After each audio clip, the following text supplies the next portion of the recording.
د بشري حقونو د څار سازمان وایي افغانستان کې وسلوالو طالبانو د خپل کنټرول او اغېزې لاندې سیمو کې پر خلکو سخت بندیزونه لګولي دي.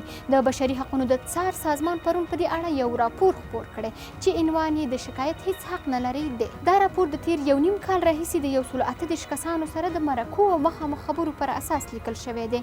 دغه سازمان وایي چې په هلمند، کندوز او وردګ ولایتونو کې د طالبانو له مشرانو، قومندانانو، جنګیالیو د هغوی کنټرول لاندې سیمو کې له ښوونکو، ډاکټرانو، قومي مشرانو، زده کوونکو او نورو اوسیدونکو سره خبرې او مرکې کړي دي. د اسیا لپاره د بشري حقونو د څار مشره پتریشا ګاسمن وایي طالبان هڅه کوي د ویرې او طرحې له لارې واکمني وکړي. هغوی تر خپل کنټرول لاندې سیمو کې د خلکو په وړاندې ځانونه مسؤل نه ګڼي. نوموړي ویلي د طالبانو تر واک لاندې سیمو کې د بشري حقونو څخه سرغړونه په آینده کې د سولې هر ډول تړون ته د طالبانو د ژمنتیا په اړه اندېښنې پیدا کړي. دا سازمان وایي سره له دې چې طالبان ادعا کوي چې په خپلو کړو وړو کې ډېر تغیرات او اصلاحات راوستي، خو بیا هم د دوی تر کنټرول لاندې ځینو سیمو کې نجونو ته د تعلیم اجازه نشته او خلک د بیان او خبرو ازادي حق نه لري.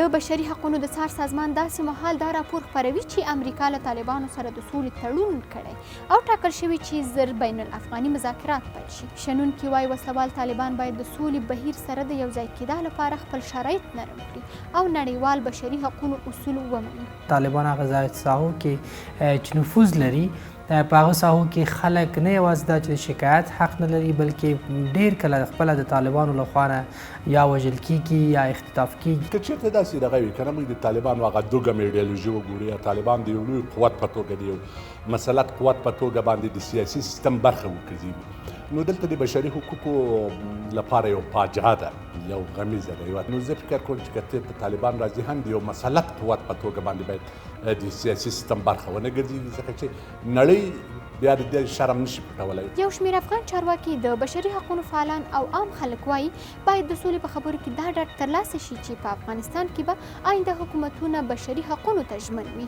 وسلوالو طالبانو تر اوسه په دې اړه څه نه دي ویلي.